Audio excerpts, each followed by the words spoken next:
편 69편입니다. 하나님의 말씀은 그 깊이가 워낙 깊어서 사실 우리가 그 끝에 도달할 수가 없습니다. 그래서 이 말씀 하나하나를 가지고 설교가 수천 편이 나와도 부족합니다. 근데 오늘 특별히 이 시편 69편에서는 딱 한 가지만 보겠습니다. 이제 9절입니다. 주의 집을 위하는 열성이 나를 삼키고 주를 비방하는 비방이 내게 미쳤나이다. 이 말씀 자체가 예수님이 성전을 정결케 하시면서 이 말씀을 성취하십니다. 우리 요한복음 2장 잠깐 보겠습니다. 요한복음 2장.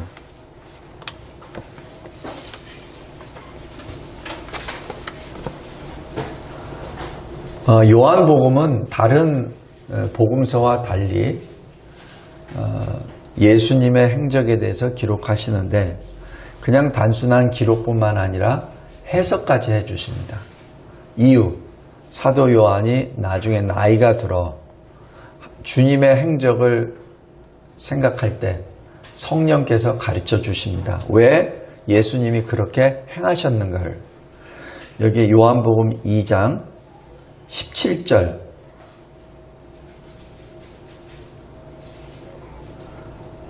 예수님이 성전에서 장사하는 사람들을 쫓으시죠. 예수님이 이렇게 화를 내시는 것은, 분을 내시는 것은 극히 드뭅니다. 그 중에 하나가 이 성전을 정결케 하는 내용입니다.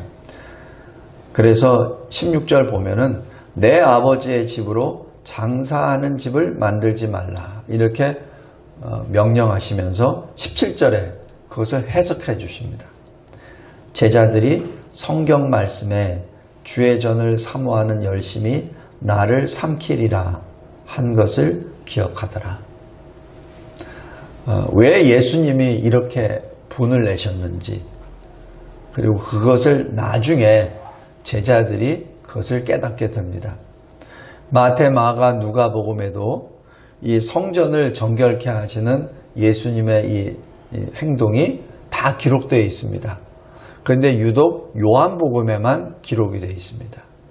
왜냐하면 요한복음은 맨 나중에 기록된 복음서로 세 개의 공간 복음서에 기록되지 않았기에 성령께서 사도 요한을 통해서 기록하라 명령하셨은 것으로 믿습니다.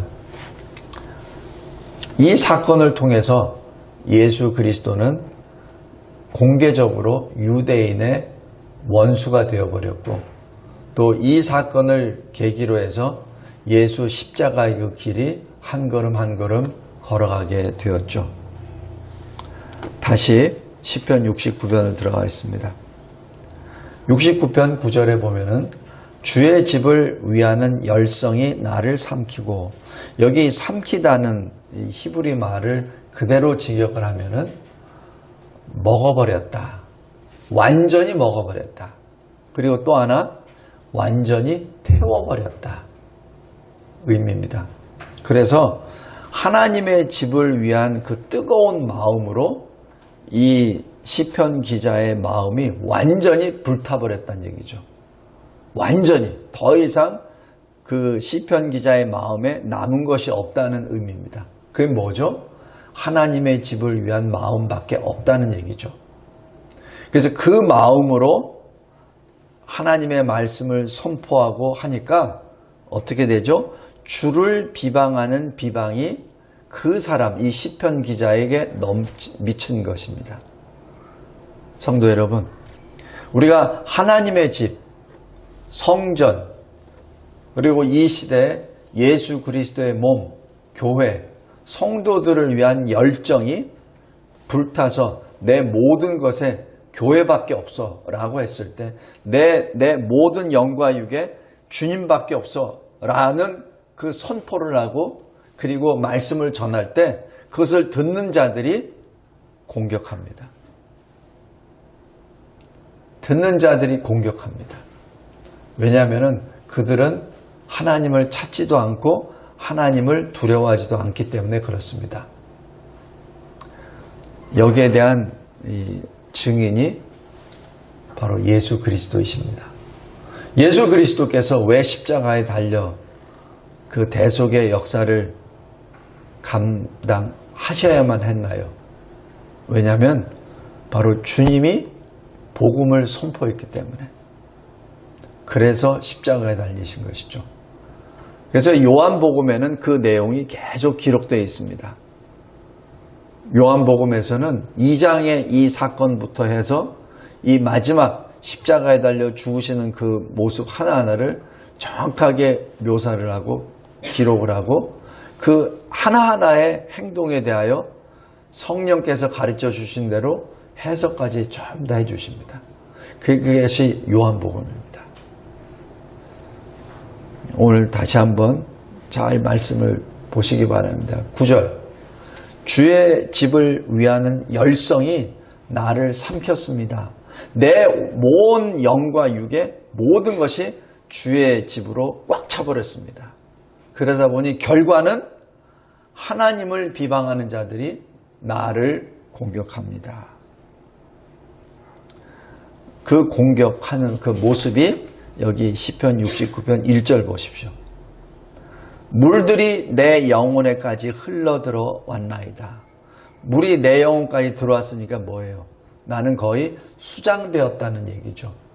그러니까 이 시편 기자가 부르짖는 것, 하나님이여 나를 구원하소서. 그죠? 12절 보십시오. 성문에 앉은 자, 재판관들입니다. 그 시대의 이 지도자들입니다. 그들이 뭐를 해요? 나를 비난하며 그리고 독주의 술에 취한 무리들이 나를 두고 노래하고 있습니다. 지금 이런 상태입니다. 19절 보십시오. 나의 대적들이 다 주님 앞에 있나이다. 지금 이 모습들 잘 보십시오. 21절 보십시오. 그들이 쓸개를 나의 음식물로 주고 목마를 때에는 초를 마시게 하였사오니. 이 모습이 뭐죠? 예수님이 십자가에 달려 죽으실 때 바로 그 직전에 초에다가 묻혀서 예수님께 코에다 이렇게 대죠. 입술에다 대죠. 그것은 굉장히 잔인한 겁니다. 왜냐하면 십자가형이라고 하는 자체가 서서히 말라 죽는 겁니다. 그러다가 나중에 힘이 다 빠지면은 호흡이 막혀서 죽는 거죠. 근데 그 과정 중에 고통을 더 느끼라고 손과 발에 못을 박았기 때문에, 그래서 그것을 호흡을 하려고 움직일 때마다 그 통증이 온 몸을 덮쳐버립니다. 그래서 호흡을 하려고 몸을 이렇게 힘을 주다 보면은, 무릎에 힘을 하다 보면은 그 통증이 나오고, 그 다음에 겨우 숨 쉬다 보면은 힘이 빠져서 아픈 것 때문에 다시 늘어지죠. 그럼 다시 호흡이 막힙니다. 그래서 다시 또 질식 직전에 다시 또 몸부림을 치죠. 바로 그거 하다가 죽는 게 십자가형입니다. 근데 예수님께서는 가만히 계시기 때문에 혹시 기절하지 않았나. 만약에 기절했다면 그 고통을 겪지 못하잖아요. 그러니까 그 고통을 겪으라고 식초를 입에다 대는 겁니다. 깨나라고. 그게 갈증이 나서 그 갈증을 해소시켜 주는 것이 아니라, 혹시 기절되면은 통증이 없이 죽으니까 그건 안 된다는 얘기죠. 그러니까 식초를 대서 깨어나서 그 깨어난 의식 가운데 또 고통을 받으라는 얘기입니다. 그것을 21절의 말씀이요, 그것을 예수께서 십자가에서 다 이루십니다.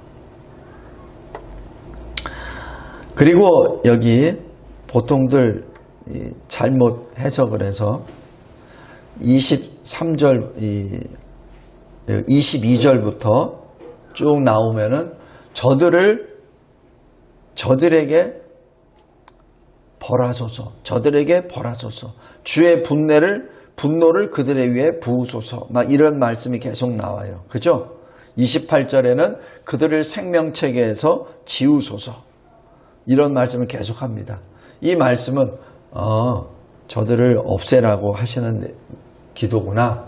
그렇지, 저렇게 힘든데 원수들을 없애라고 하는 거지 라는 말씀으로 해석되는데, 그것이 아니고 하나님의 공의를 간구하는 기도입니다. 하나님의 공의를 간구하는 내용입니다. 성도 여러분, 우리가 기도할 때 우리 육신이 필요한 것을 부르짖으며 기도하는 것은 너무나도 당연합니다.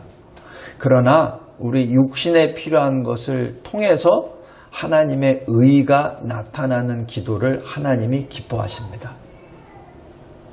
그 기도를 하시기 바랍니다.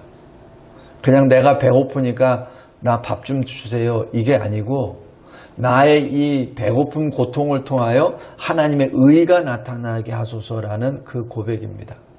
이 말씀을 깊이 묵상하시면은 영이 아멘으로 화답할 줄 믿습니다. 그리고 9절, 주의 집을 위하는 열성이 바로 무엇입니까? 그것이 30절, 31절입니다. 내가 노래로 하나님의 이름을 찬송합니다. 이게 뭐죠? 내가 노래로 하나님의 이름을 찬송한다는 얘기 뭐예요? 내 노래로 하나님의 이름을 찬송한다는 얘기입니다. 내가 신앙 고백한 노래로, 내가 받은 하나님의 말씀으로 하나님을 찬송한다는 얘기입니다. 그냥 어느 목사가, 어느 신학자가 이렇게 얘기했으니까 그것을 따옴표해서 인용을 해서 찬송하는 것이 아니라 내가 만난 하나님, 나에게 임하신 하나님, 그 하나님의 이름을 찬송합니다는 얘기죠. 내가 신앙 고백으로 찬송한다는 얘기입니다. 그것이 내가 노래로, 그 뜻입니다. 성도 여러분, 우리 각자가 하나님 앞에 기도할 때, 우리 각자가 하나님께 찬송할 때 각자가 받은 하나님으로부터 받은 은혜를 찬송하기 바랍니다. 각자가 받은 하나님의 말씀의 깨달음을 통하여 하나님께 전유를 하며 하나님께 감사 노래를 하시기 바랍니다. 그랬을 때 하나님이 기뻐 받으십니다. 그랬을 때 31절 봐요. 어떠한 재물의 헌물이나 헌금보다 여호와를 더욱 기쁘시게 함이 될 것이라. 하나님이 이 마지막 때에 영과 진리로 예배를 드리는 자를 찾고 계신다고 하잖아요.